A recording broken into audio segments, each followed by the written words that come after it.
I now recognize the gentlelady from Texas, Congresswoman Crockett, for 5 minutes of questioning. Thank you, Mr. Chairman, and thank you, Mr. Secretary, for your time. There are a lot of things that you have been asked today, and you clearly have a lot on your plate. So I'm going to stick to one subject matter that is crucial to all families that House Democrats are committed to upholding in this Farm Bill: nutrition.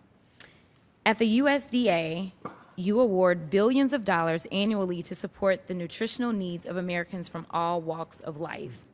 I especially want to commend your repeated commitment across USDA leadership to supporting nutrition programs that serve all Americans regardless of their circumstances. But with so much on your plate, there are some things that can fall through the cracks. In particular, I'm referring to GusNIP and produce prescription programs. These programs provide critical assistance to Americans that need to stretch their SNAP dollars further and those that face medical complications from poor nutrition. But in each of these programs, not all fruits and vegetables are treated the same. Under current USDA policy, fresh fruits and vegetables receive more favorable consideration than frozen, despite the best science showing no nutritional difference. I'm concerned by this because we know that frozen is often better for folk that most need nutrition assistance because it keeps for longer and provides more variety. Now, I have no issue with fresh, so don't get me wrong, but if we want these programs to be accessible and be accessible for as many people as possible, we should have parity between fresh and frozen. That is why I introduced the Bipartisan SHOP Act with Congressman Alford, which now has 22 House co-sponsors and 4 supporters in the Senate. And if I recall correctly, when Congressman Rose asked you about the lack of parity on fresh and frozen in these programs last year, you said you would get back to us. So my question, Mr. Secretary, is whether you will commit to increasing equity in these programs by evaluating establishing parity between fresh and frozen fruits and vegetables in GusNIP and the produce prescription program.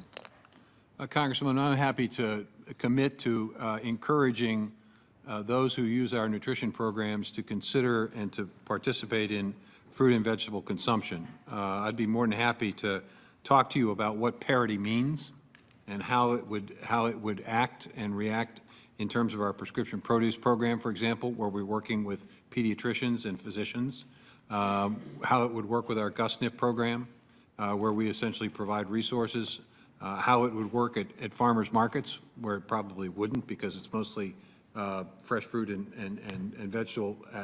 There isn't any frozen vegetables available. So when you promote a farmer's market, are you suggesting we not promote the farmer's market because it doesn't have frozen? No, what I would say is that I have a district where 20% of my district live at or below poverty. And because of that, my district probably in a disproportionate way is in more need of access to fruits and vegetables. But what we typically see is in underserved communities, they don't necessarily have the big grocers. So I have so many food deserts in my district. And so what happens is they don't necessarily always have grocery stores. And if they do have grocery stores, those grocery stores don't necessarily have fresh fruits and veggies. So if it's a matter of I can use my SNAP benefits so that I can get fresh broccoli, but the only place that I can go to maybe is the convenience store that's down the street, and the convenience store has frozen broccoli, why is it that I can't go to the convenience store? What's going to happen is I am now put into a situation where I now have to go to an area in which they have fresh fruits and veggies instead of being able to use.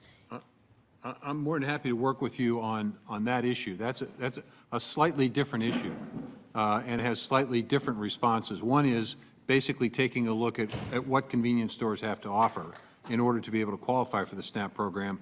The other aspect of this is how we might be able to use the Healthy Food Financing Initiative that supports corner stores creating broader access to healthier foods, how we might be able to work together to make sure that frozen vegetables are part of what they are able to provide. And I thank you for that. I use that as just a general example, but overall, even if it's another grocery store, I would want people to be able to choose frozen because some of those grocery stores don't necessarily have, I would say, the most appetizing fresh food sometimes. But I'm going to move on to another issue that is specifically super important to Texas, And that is the summer EBT program. For whatever reason, my home state of Texas is having some problems standing that up. And I would like if you could update me on what other states are refusing to feed children during the summertime. There are 14 states, and we'll get you a list. Nebraska just recently decided to come into the program, so there are 14 states.